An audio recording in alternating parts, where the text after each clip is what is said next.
오늘이 오순절입니다. 오순절, 성령 강림절. 예.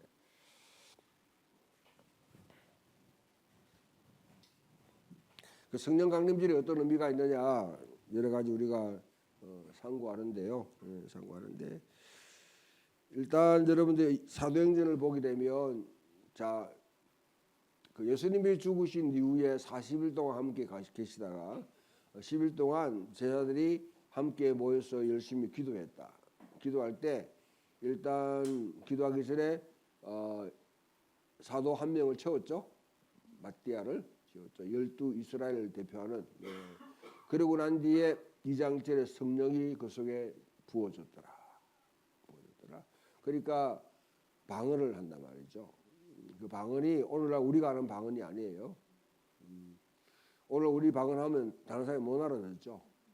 예, 그 사람들은 그 사도들은 쉽게 말하면 이제 이 갈릴리 방언으로 이야기했는 거죠. 했는데 각기 영어로, 프랑스어로, 독일어로, 한국어로, 일본어로 다 이렇게 알아듣는 자기 난곳 방언으로 알아듣게 하는. 아시겠어요? 그러니까 방언하는 사람이 각 언어를 한 것이 아니라 자기는 자기 언어를 하는데 다른 자동적으로 구글 번역기가 자동적으로 내재되어 있는 거야. 그게? 그래 알아듣게 됐다. 그러니까 사람들이 깜짝 놀라는 거죠. 이게 어찌된 일이냐, 어찌된 일이냐. 그러니까 베드로가 이제 서서 쭉 설명하는데 여러 가지. 자, 일단은 뭐냐면 너희가 십자가에 죽인 예수를 하나님이 살리셨다. 그분이 하나님 보좌편에 자정하셨다. 자정하셨다. 그러면 그 예수 그리스도가 요엘이 예언한 바대로 말세에 내가 남녀 중에 성령을 그 영을 부어 주리라 했던 그 영을 부어 주신 것이다. 그렇게 말씀하는 겁니다. 자, 간단하게 추리면 이렇게 되는데 이게 오순절에 대한 이게 어떤 의미가 있느냐 상당히 많은 의미가 있습니다만 오늘 성수성가를 이제 이해하는 그런 입장에서 일단 1세기 당시 유대인들에게 오순절은 두 가지는 명확하게 의미합니다. 한 가지는 바벨탑 사건의 반전이다. 바벨탑이 어느 사건이죠? 하나님께서 바벨탑을 흩어버렸잖아. 열방이. 그러니까 각각 사람들이 자기 언어로 이야기하니까 서로가 소통되지 않고 나라와 민족이 생겼다. 서로가 언어가 다르니까 소통이 안 되죠. 여러분도 언어 때문에 고생 많이 하시잖아요. 영어 배운다고 뭐 어릴 때부터 쭉 했지만은 아직도 영어만 미국인만 보면 왜 나는 작아지는가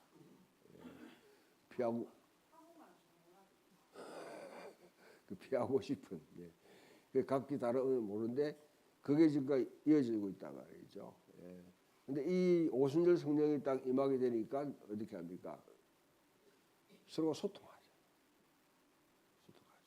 바벨탑은 한 곳에 모여가지고 하나님의 우리가 하늘에 이르자 하는 말은 우리들이 하나님과 같은 권위를 갖고 신들 같은 존재가 하나님 필요 없다는 거예요.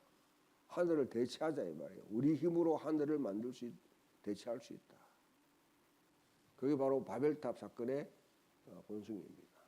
모든 제국주의 한 곳에 모든 것을 다 모으고 크게 하고 힘을 가진 사람은 항상 이 생각을 품게 되었습니다. 이 경향을 항상 띠게 됩니다. 하나님이 그것을 싫어하신다. 흩어버렸다. 근데 그걸 지금 오순절에는 뭡니까? 성령이 임하게 되니까 이제는 뭐냐면 서로가 언어가 소통되는 사건. 그 바벨탑 사건의 반전이 일어났다는 거죠. 두 번째, 이거는 여러분 그 오순절은 본래 유대 절기에서 오순절은 시내산에서 율법을 내려준 사건이죠. 율법. 출애굽할 때가 바로 6월절이고 6월절에 50일 되는 데가 바로 오순절이다. 7일절. 예. 그때 시내산에서 토라를 내려보내셨다. 그걸 기념하는 거예요. 광야 생활을 하는 동안에. 이게 성령을 우리에게 부어주신 건 뭐냐? 구약의 예언들이 계속 반복되게 나오는 말씀들이 뭐 신명기 30장부터 비롯해가 예레미야, 에스겔, 요엘 계속 하는 말씀은 뭐냐면 종말에 말세에. 그러니까 말세가 여러분 이미 시작됐어요. 아니면 아주 말세가 나중에 와야 돼요. 이걸 여러분들이 분명히 우리가 예수님이 오심으로 이미 BC와 AD가 나눠졌습니다. 예수님이 오신 것 자체가 바로 그때가 그리스도인들은 종말이 시작됐다. 종말은 다른 새로운 시대가 시작됐다는 거예요. 새로운 시대가 이미 하늘을 뚫고 이 땅에 꿰뚫고 들어왔다. 그 천국은 침노한 자의 것이라는 말이 바로 그 말입니다. 하나님 나라가 이 땅에 이제 꿰뚫고 들어왔는데 그것을 받아들인 자가 복이 있다는 거죠. 복이 있다. 그 징조 중에 가장 특별한 하나의 징조가 뭐냐? 하나님이 이전에는 율법을 주셔가지고 문자 그대로 문자를 보고 근데 이 문자는 죽은 것이다는 거죠. 문자. 그 문자로 세전 하나였던 거를 계약서, 조문 이런 것들을 십자가에서 도말하시고 우리에게 새로운 영을 부어주시는데 그 영이 바로 성령이 부어주시면 그 성령을 통해서 우리가 궁극적으로 이방인인 우리가 율법의 세세한 것들을 다 알지 못한다 할지라도 그래서 우리 마음에 새겨주셨다. 이거는 지울 수 없는. 그래 그 영이 그 성령으로 이 땅에서 살게 하신다. 갈라디아서 오늘 읽었던 말씀에 우리가 성령으로 살면 또한 성령으로 행해라 하는 말이. 그리고 자 보세요. 갈라디아 말씀에 성령의 열매가 있죠. 9가지 열매. 그걸 5가지, 9가지 다 다른 열매로 생각하면 안 돼요. 그 전체 다 합치면 진정한 인간이에요. 진정한 인간의 성품. 아담이 타락하지 않는 아담이 본래 소유한 성품이 바로 그 성품이에요. 하나님이 인간을 창조하실 때 바로 그 성품을 주신 겁니다. 그러니까 진짜 성령이 그 속에 임하게 되면 진정한 인간의 성품을 가지게 된다.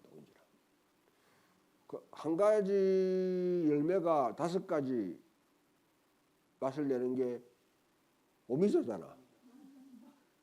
9가지 열매를 내는 건 뭐예요? 구기자. 그 성령은 구기자야, 구기자. 9가지 열매가 다 나는 거야. 아시겠죠? 성령의 열매는 하나님께서 우리에게 구기자를 맺게 하신다. 그 맺는다 말이죠. 와 그러면 또 다른 본문에 고린도전서 보게 되면 이 성령의 은사도 주시잖아요. 성령 은사를 주시고 성령의 은사는 성령 그 자체가 구원의 표정이 아니에요. 방언은 보면 방언은 기독교만 있는 게 아니고 다른 종교도 있어요. 불교도 있고 다른 종교도 있습니다. 그러니까 그 방언, 예언 이런 것 자체가 뭐냐면 이제는 그 전까지는 특별한 사람, 기름 부은 사람에게 임했는데 오늘 보게 되면 우리가 이제 잠언기도 신명기 말씀에 보게 되면 70인 장로들을 불러 모아라. 그들에게 영이 임하는데 영을 한단 말이죠. 그런데 그 70인 가운데 참석하는 두 사람도 여전히 성령이 임했다. 이거는 뭐냐면 성령의 민주주의화입니다. 특별한 기족적인 사람들, 특별한 계급에만 성령이 임하는 것이 아니라 모든 사람이 성령이 임한다 하는 것. 진중에 그러니까 성전에서만 모여가 거룩한 곳에 모여 있는 자들에게만 주는 것이 아니라 세속적인 진중에 있는 자들에게 성령이 임했다. 요엘의 예언 바로 이러한 현상이 지금 이제 말세에 이루어진다 하는 것이죠. 그 성령의 은사는 우리가 하나님의 일을 할 수 있는, 능하게 할 수 있는 하나의 우리의 도구를 주시는 거예요. 도구. 그 어떤 은사, 예언은요, 뭐 우리가 예언을 미래에 대해서 생각한다면 기독교인보다는 점쟁이들이 훨씬 잘해요. 앞에 있는 대통령은 건진하고 뭐 이런 사람들한테 계속 가가지고 하여튼 뭐 했잖아요. 보면 전공 뭐 건진 뭐 등등 해가지고 그 주술적으로 뭐냐면 명언하는 거 이게 아니고 그 예언을 하나님의 일을 하느냐 안 하느냐가 중요해요. 하나님 나라에 내가 은사를 병을 고치고 귀신을 쫓아내고 방언하고 예언하고 지식을 갖고 지혜를 가지고 그렇게 하는 이 은사가 하나님 심지어 사랑을 베푼다 할지라도 이게 하나님의 나라를 이루어 가는데 지금 쓰임 받느냐 아니냐 그게 진정한 은사와 잘못된 은사 사용 구별되는 겁니다. 상당히 많은 사람들이 은사 자체를 남용해요. 그래서 우상화시켜요. 그 우상화의 특징은 뭐냐면 그것과 자기가 탐욕을 지니는 겁니다.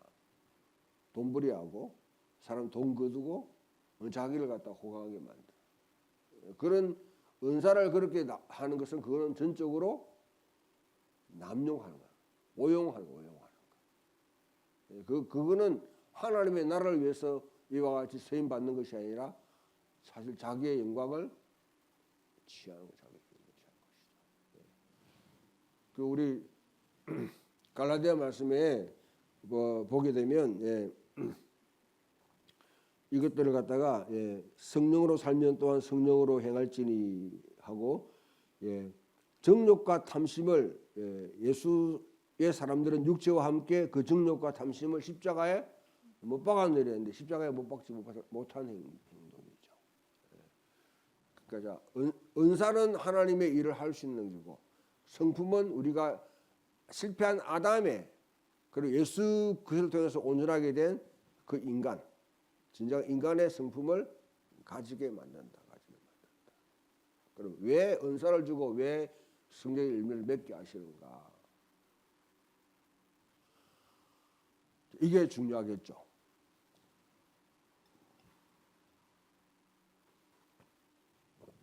자, 그래서 이제 여러분 이 요한복음 말씀으로 딱 넘어가게 되면 명절 끝날에 예수님께서 큰 소리를 외쳐 누구든지 목마른 자는 내게로 와서 마시라. 이거는 이사야 55장 1절을 인용하는 거예요.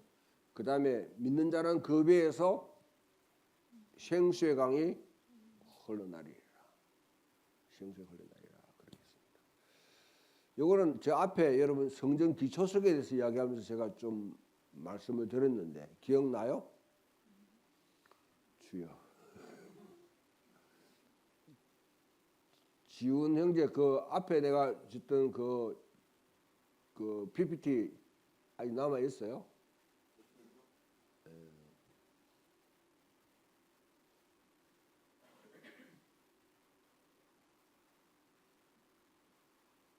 네.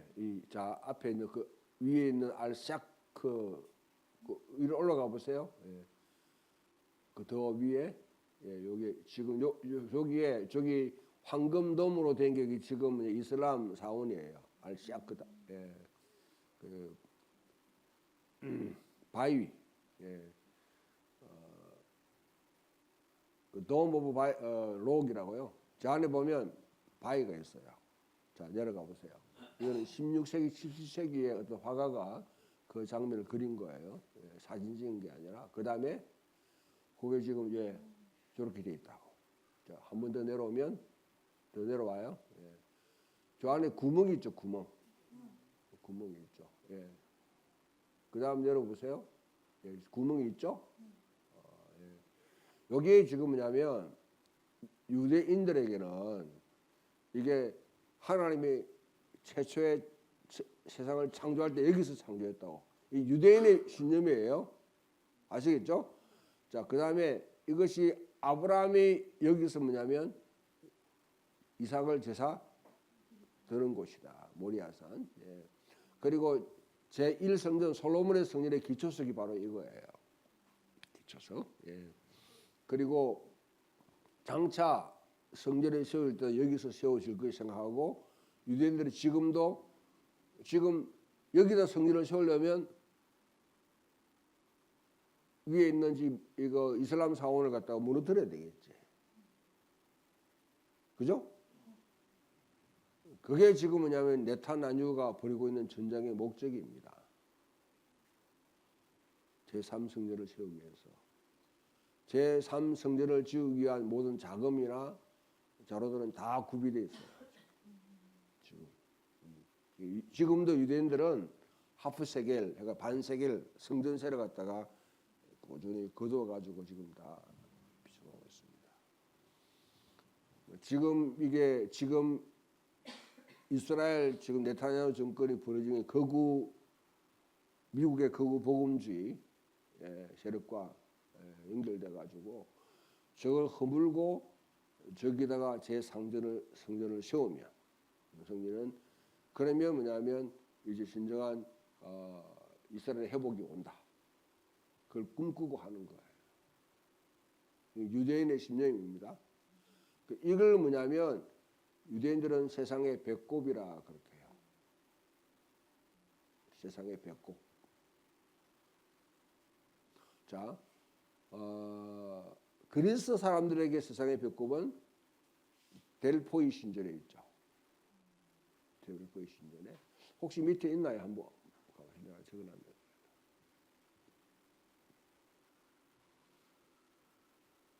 더 내려가 보죠. 없구나. 예, 미안합니다. 델포이 신전에 보면 이렇게 그 세상의 배꼽이다. 그 다음에 여러분 혹시 호주 가보신 분? 호주 가면 울룰루라고 빨간 그 바위산이 있어요. 호주 사람들 그게 세상의 배꼽이라 그렇게 해요. 배꼽이란 말은 하늘과 세상 이 땅이 딱 하는 축이다 축. 하늘과 땅이 통하는 곳이다.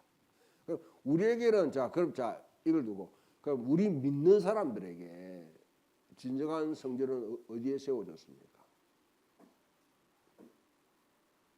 안 세워졌구나. 내 마음에 있다고? 네?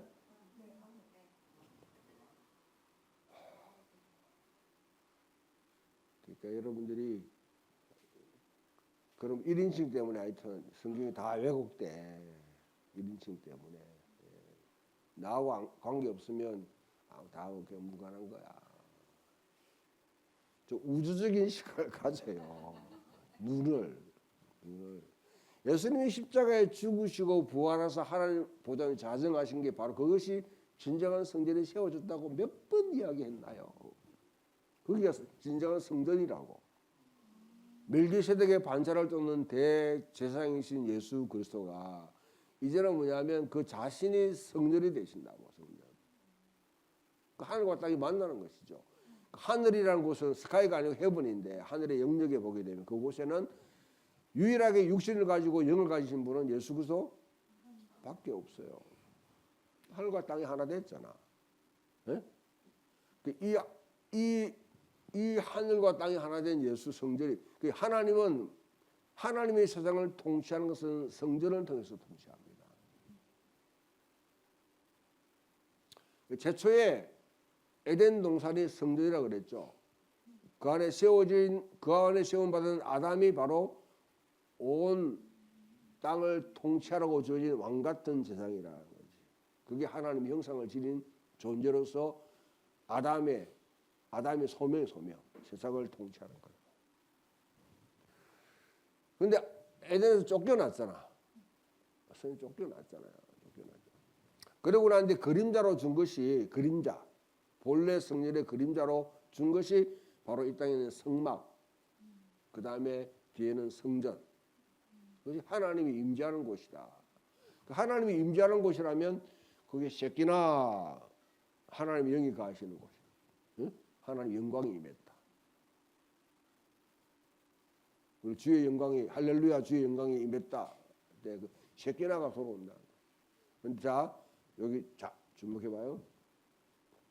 에스겔서를 읽어보게 되면 하나님의 명예 10장 11장 12장 하나님의 명예 점차 문지방을 통해서 성전 문지방 갔다가 그 다음에 예루살렘 성 문길 갔다가 받고 떠났다. 영광이 떠납니다. 셰키나가 떠났다는 거예요. 하나님 영광이. 그리고 34장인가 24장에 보게 되면 그 셰키나는 돌아올 거예요. 나중에. 1세기 당시의 유대인들에게 가장 핵심적인 이슈는 성전에 셰키나가 돌아왔냐 안 돌아왔냐 이 문제예요. 그것을 검증할 수 있는 가장 중요한 하나의 사건이 탁 터졌는데 여러분 스룹바벨이라는 성전을 지었잖아. 그러고 난 뒤에 뭐냐면 뭐 여러 역사를 거쳐가지고 엔티오쿠스 에피파니스 사세라는 사람이 성전을 갖다 폐하고 막 그런데 마카비가 돌아와가 다시 성전을 재건했잖아요. 그걸 그 절기를 지키는 수전을 고쳐가.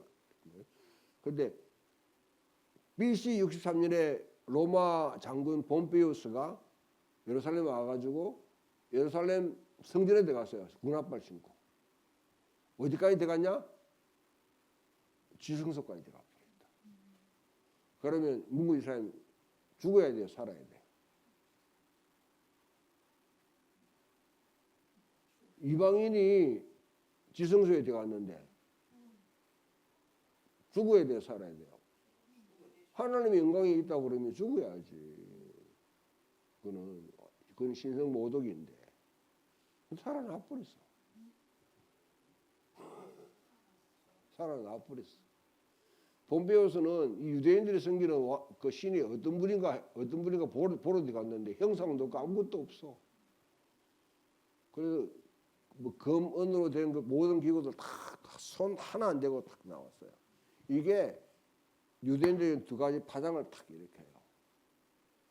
함불의 사람들은 봐라, 셰키나가 없잖아. 그러니까 이방인이 지성소까지 들어갔는데 안 죽고 나왔잖아. 셰키나가 떠났고 아직 돌아오지 않았다. 이렇게 생각했던 사람은 쿨람 공동체 아니면 다른 대한 성전 운동을 벌치는 사람들이 생긴다. 에센파와 같이. 에센파는 자기들이 하나님의 성전이다. 생각했던 거죠. 다른 한편으로 보면 자 폼페이오스가 이방인 장군이 지성소에 들어갔다가 나왔다. 그럼 그건 메시아네. 하나님의 기름 부음 받은 자네. 그러니까 여러분 1세기 당시에 헤롯 땅 사두개파 그 다음에 뒤에 이제 요세푸스라는 하나의 이 사람의 신학은 뭐냐면 하나님이 유대를 로마한테 넘기셨다. 로마의 통치 자체가 하나님 나라고 폼페이오스를 비롯한 쉽게 말하면 로마의 황제들은 하나님의 기름 부으신 메시아가 되는 거예요. 그러니까 그들은 기꺼이 로마 정부와 협력하고 부역하고 그게 로마의 통치가 하나님의 통치로 생각했는 거죠. 하나님의 나라 하니까 뭐 예수 믿고 죽으면 천국 가는 곳 이렇게 하면 이런 것 자체가 이해가 안 돼. 1세기 당시에 유대인들이 이렇게 실제로 이해했다고요. 그렇게 이해했는데 예수님이 오셔가지고 회개하라 하나님 나라가 가까워서지라 이렇게 외쳤다고. 그 예수님은 뭐냐? 예수님 십자가에 죽으시고 부활해서 하나님 자정하셨다. 에? 그게 진정한 성전이 됐 그리스도인들. 그리고 건축자들이 버린 돌이 모퉁이 돌이 되었다. 건축자들이 버린 돌이 뭐냐면 그 돌 아벤이라는 아벤 따라해 아벤. 이거는 아람어로 이제 돌. 벤은 뭐냐면 아들이에요. 아벤 벤 이게 하나의 언어의 유의를 해가지고 아들이야 아들. 아들. 자, 뭐 예수님이 자 하나님 보고 자정하셨다. 그럼 예수님이 자정하셔서 뭘 하시오? 거기서 그러면 왕 되면 그 말은 다니엘 7장에 지극히 애뜻부터 계시니까 그 이제 인자와 같은 이에게 모든 영광과 권세와 능력을 주셨다. 부여했다. 그게 바로 우리가 성경에서 말하는 예수님이 하늘과 땅에 있는 모든 권세를 내게 주셨으니 한 그것이 성취되는 거예요. 그거는 시편 110편과 시편 2편 이런 예언들이 다 성취되는 장면이에요. 진정한 성전이 됐다. 그럼 누구를 통해? 예수님이 지금도 올라가가지고 이 땅에 있는 남아있는 120문도 12사도들이 있잖아요. 그들에게 지금 성령이 부어지는 것은 뭐냐면 이제는 하늘 성전에 계신 예수님의 통치가 이 땅에 있는 교회를 통해서 이 땅에 있는 믿음의 공동체를 통해서 이루어진다는 것이죠. 그러기 하기 위해서 성령을 부어주셨다. 여러분 단지 내가 하나님의 임재를 느낀다, 뭔가 하나님의 어떤 그런 영광이 내게 임했다 이래가지고 그걸 감정적인 게 아니에요. 이거는 많은 사람이 이런 고백하는데 물론 좋아요. 뭐 그 자체가 나쁜 건 아니에요. 그렇게 하면 성령의 임재 자체도 사유화시키는 자기 사적으로 그냥 느끼는 거예요. 그렇게 하면 그냥 성령이 임했다고 좋아가 내가 구원받았다. 그럼 자기는 좋을지 몰라도 그런 사람들이 보면 오히려 그것만 즐기다가 탐미 음식도 적절히 먹어야지 음식만 탐하게 되면 당뇨 걸려요. 병 걸린다고. 그 병에 걸리는 거라. 그럼 이 성령을 왜 부으시냐? 이 땅에 있는 교회를 통해서 이제 하나님의 통치가 이루어지도록 하기 위해서. 그러면 자 봐요. 바울이 뭐라고 그랬어요? 너희는 하나님 영이 가시는 전이라 그랬죠. 전. 그는 거룩한 곳. 그거는 여러분 성전이 아니라 그거는 성소. 자, 요걸 갖다 이해하려고 하면 여러분들이 멀리 1세기 당시에 예루살렘 성전의 중앙에 있으면 곳곳에 사방으로 다 흩어진 게 유대인 회당들이 있다고. 유대인 회당. 그 유대인 회당은 남자 1명만 있으면 성립이 돼요. 자치 판결권을 갖고 그곳에 매일 모여가 아침 해 뜰 때 해질 때 모여서 타미더 기도를 드리고 주중에 모여가 성경 공부하고 또 식탁 교제하고 하는 곳이 바로 회당입니다. 회당. 그 회당에 속한 사람이 만약 율법 어기면 자체 판결을 내릴 수 있어요. 추례시킨다든지 징계를 할 수 있다고. 통치하는 성전을 중심으로 한 이 통치가 각 회당을 통해서 각 지역에 퍼져나가게 되고 그걸 통해서 하나님의 그 당시 이스라엘 당시의 통치가 이루어지는 겁니다. 거기에 제사장들이 속해가지고 거기서 자기들이 직무를 행하는 겁니다. 아시겠죠? 그러면 고대 이스라엘은 언제 때인지부터는 논란이 많아요. 나는 학위를 쓸 때는 1세기 당시에 해당이 시작됐다 이래가 논문을 썼는데 지금은 결론이 달라졌어요. 내 생각에는 가나안 땅 점령하고 난 뒤부터 여호수아가 가나안 땅에 들어가고 나는데 그때부터 해당들이 생기기 시작했다. 이스라엘 전체 땅에 여러분 성전이 중앙에 또 있으면 성소가 있으면 나머지는 어떻게 그 이스라엘 통치가 이루어집니까? 그건 해당들을 통해서요. 그게 동사무소고 구청이고 시청이에요. 해당들이. 그 통치가 이루어졌다. 그와 똑같이 하늘 보좌에 있는 성전 예수님이 지금 이제는 세계 곳곳에 있는 교회들 성령을 보내 그것이 바로 하나님 나라를 통치하는 통로가 된다. 그 속에 나도 속해 있는 거죠. 그러기 위해서 성령을 그럼 이 요한의 말은 뭐냐면 누구든지 나를 믿는 자는 그 배에서 생수의 강이 흘러요. 그러니까 그게 자 창세기 2장에 에덴부터 내 강이 쭉 흘러가지고 온 대지를 적시고 그때부터 번성하기 시작했죠. 이게 타라구의 성전이 쫓겨났잖아. 그게 연속 성경에 보면 에스겔 45장 47장.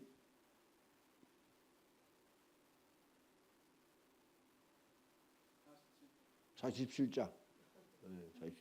에스겔 47장에 성전에서 뭐냐면 물이 흘러가지고 어떻게 흘러가 심지어 물이 쭉 사방 흘러가지고 심지어 사해가 죽은 바다잖아요. 죽은 바다에 물이 흘러가서 거기에 고기가 펄떡펄떡거린다. 그걸 여러분 예수님 상징적으로 보여주는 사건이 뭐냐면 요한복음 21장에 153마리의 고기를 낚은 사건이잖아요. 그 제자들이 갈릴리에 갔을 때 고기가 하나도 없다는 말은 죽은 바다라 이 말이지. 생산성이 하나도 없는 거죠. 거기 예수님이 오셔가지고 하니까 어떻게? 150마리는 베네 엘로힘이라는 이 히브리 단어를 갖다가 숫자로 하나하면 153이 돼요. 그게 뭐냐면 하나님의 백성이라는 하나님의 백성. 하나님의 백성이 이루어진다. 자, 이런 그와 같이 그 열했는데 이제는 뭐냐면 그 배에서 자 성전에 구멍이 있었지. 예? 기초석 대신 예수 그리스도의 그 배에서 생수의 강이 배꼽에 생수가 확 흘러가지고 이 땅에 우리에게 적셔지고 흘러오고 우리가 또 그 생수로 흘러보는 통로가 되는 거지. 배꼽 한번 만져봐요. 배꼽. 믿는 자의 배꼽에서 생수의 강이 흘러나니다. 그 우리는 뭡니까? 하나님의 생수의 강을 흘러보내는 통로가 되는 거죠. 우리 아파트에 지난 한 주간 동안 한 3일 이틀 동안 아파트에 뭐냐면 이 밸브가 뭐 고장이 나가지고 이 뭡니까 전력 자체가 다 돼가지고 올 스톱 돼버렸어. 엘리베이터 뭐 다 꺼져 버렸어. 이틀 동안 완전히 그냥 물 잘못 흘러보면 안 돼. 그러니까 이게 뭐냐면 이와 같이 물을 갖다 계속 고이면 터진다고. 이걸 갖다 흘러보내야 되잖아요. 그 흘러보내는 통로가 누구냐? 이 땅에 교회고 그 교회 속한 우리들이에요. 우리를 통해서 하나님 통치가 이루어집니다.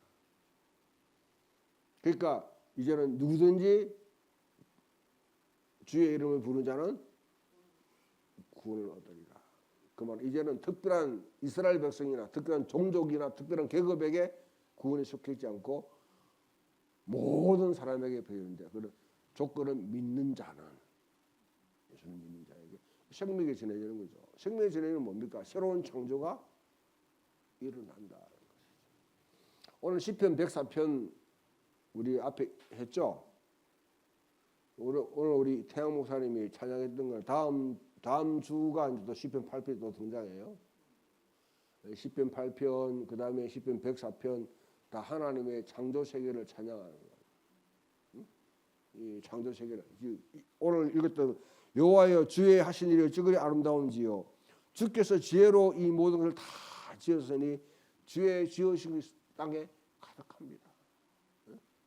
자, 바다가 있고 생물이 다 있는 그 가운데 뭐냐면 주님께서는 리오의 아다는 쉽게 말하는 뭐 이제 괴물과 같은 몬스터인데 그것도 하나님이 전부 다 통제하시고 혼돈을 질서로 잡으시고 다 통제하신다. 그러니까 이와 같이 하나님의 창조가 일어날 때에 하나님의 창조 세계의 이 아름다운 가운데 누구를 세우냐? 우리 인간을 세운다. 그 방법이 뒤에 보게 되면 주의 영을 보내사 그들을 창조하사 지면을 새롭게 하시라. 새로운 창조를 이야기하는 거죠. 앞에 보게 되면 주께서 호흡을 주시니까 번성하는데 호흡을 거두니까 다 말랐고 지금 엉망이 되어 있습니다. 그런데 주의 영을 보내사 그 땅을 갖다 새롭게 하신다. 지면을. 새로운 창조가 일어난다. 그 일에 그러면 누가 이 땅의 믿음의 생수의 강이 흘러는 통로가 되는 우리를 통해서 하나님 이 세상의 새로운 창조를 이루어 가신다는 거죠. 이게 자 이제 우리 봅시다요.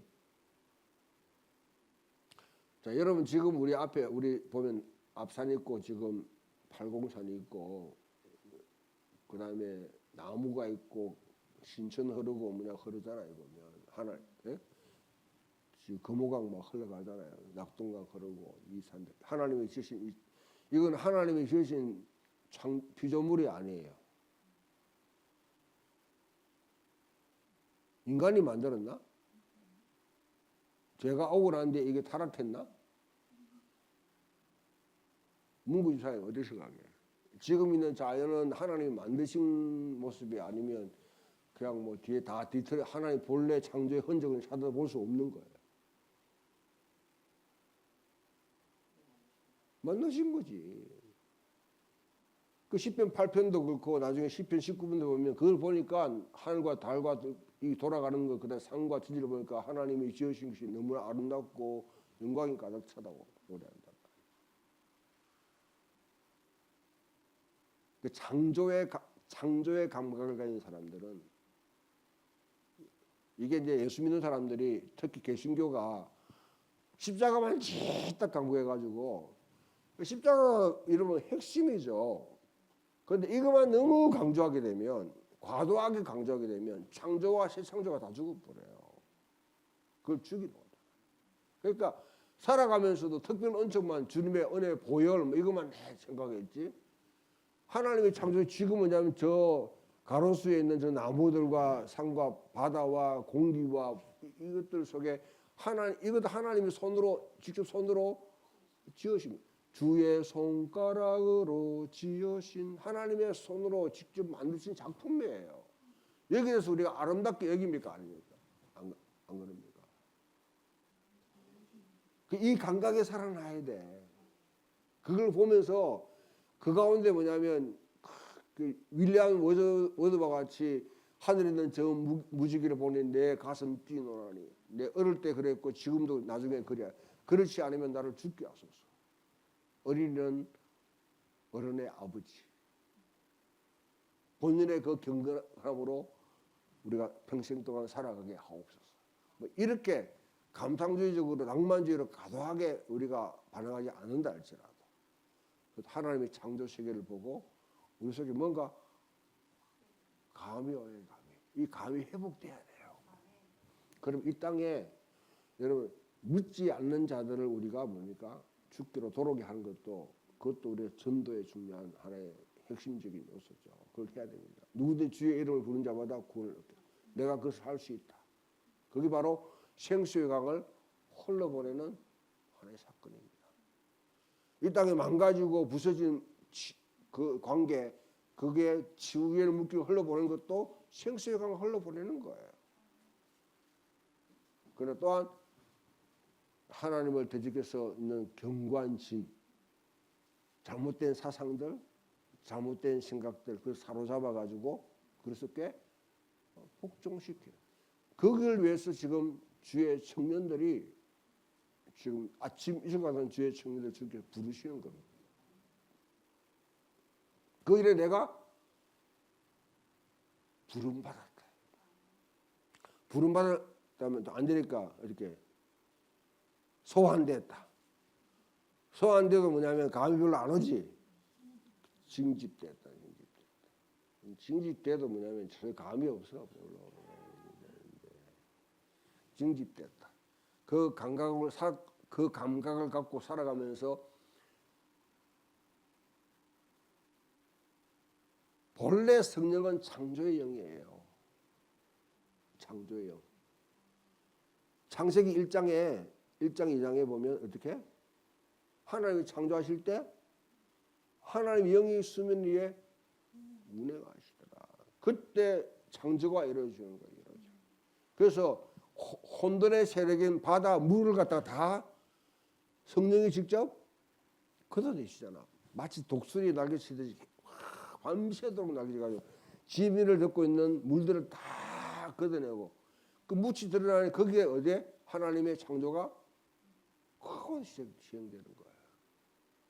그 성령을 가장 먼저 성경에서 창조예요. 그 창조의 영은 또한 새 창조의 영입니다. 우리 이 땅에 새 창조를 이루어 가라고 예수님께서 우리에게 성령을 내려보냅니다.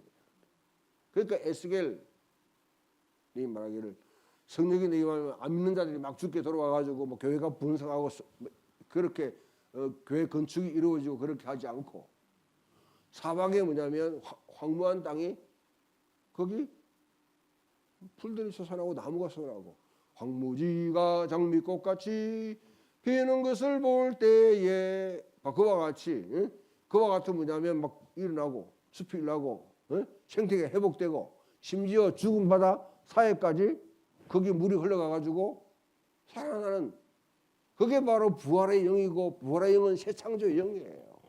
그 영을 우리에게 부어주셨다. 그러면 어떻게? 이제는 우리가 하나님 나라에 속한 사람으로 새 창조를 이루어가는 삶을 살아가는 게 우리들이 해야 될 우리들의 소명입니다. 나는 아무것도 할 수 없다. 뭐 예수님 빨리 데려가시면 좋겠다. 이 생각하면 할 수 없고 그런 사람은 이제나 저제나 오실 예수님하고 그냥 주님 오실 날만 기대하는 사람. 그 사람들은 그분들은 하여튼 하여튼 요양원에 계시는 분들은 그렇게 하면 되는데 지금 여러분 우리가 살아갈 힘만 있다고 그러면 성령이 내 속에 임했다. 그럼 나는 새 창조의 를 갖고 가는 삶을 사는 것이 바로 하나님 나라를 살아가는 거예요. 그러니까 구체적으로 그럼 더 깊어져. 희년 사회를 통해서 성령은 또 희년의 영인데 이거는 내가 설명할 시간이 없고 일단 그를 통해 하나님 나라가 이 땅에 이루어져 갑니다. 희년은 관계를 갖다 회복하는 거거든요. 모든 사람이 잘 사는 사람만 잘 살고 못 사는 사람 영원히 못 사는 그런 세계가 아니라 함께 더불어 살아갈 수 있는 세상. 그 세상을 만드는 게 바로 희년 사회입니다. 희년 사회. 그러므로 우리는 이 땅에 하나님 나라를 이루어가는데 이바지할 수 있다. 그런 귀한 은혜가 여러분 속에 있기를 주님의 축원합니다.